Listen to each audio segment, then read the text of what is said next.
With children going back to school, you may have questions when it comes to the safety of vaccinations for your child.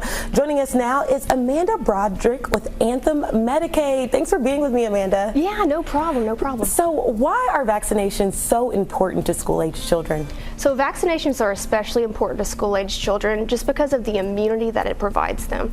So a lot of the diseases that we vaccinate for, they've actually almost become extinct, or they are extinct due to that herd immunity and that vaccination level in the public. So not only is getting your kid vaccinated going to protect them from these deadly diseases that have caused injuries and illnesses and even death in the past, but it's also going to make sure that those old diseases don't actually come back. Right. It's a way to keep them safe. And Yes. What are some ways that we can keep our children safe while taking them to their vaccination appointments? So that's something else a lot of parents are worried about, not only for themselves, but also for their kids with COVID-19. So there are certain things that you can do. So we can wear a mask. We can make sure we're staying 6 feet apart from people while we're at the doctor's office. We can wash our hands or use hand sanitizer, especially after you touch something like a sign-in pen or a door handle, any high contact surface. And then we can also make sure that we're wearing a face mask. Yeah, and a lot of kids have probably fell behind with virtual learning and keeping up with their vaccinations. So how do they go about doing that? So that's the tricky thing. With vaccines, really the saying that it's better late than never could never be more true. So we don't want to see anyone saying, oh, my kid's behind, it's too late for them to get vaccinated, because that's not true.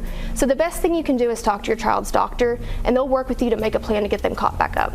Even if some parents are concerned about ages or, oh, they were supposed to get it by this age, Yeah. So it's never too late based on age, or is that something? Yeah, there are recommended ages for different vaccines, but you can alter the schedule that those are given with, but your doctor will definitely be able to work something out to where they will stagger it so that even if you're late, you can get caught back up. And what are some resources that they can use in order to find more information about vaccinations or to get vaccinated? Yeah, so that's another tricky one. With vaccines and health especially, there's a lot of misleading resources out there. So it's really important whenever you are looking at information for this that you're making sure it comes from a research-based organization. So some of the ones I like to promote personally, we're looking at like the Centers for Disease Control, the World Health Organization, American Academy of Pediatrics, and of course your family doctor, right? They know you the best. They're going to be able to make the best recommendations for you. Right, like you talk about the world of misinformation and just making sure that you're getting the facts. What advice would you have to those parents who are just a little hesitant on getting vaccinations because they don't know what to follow?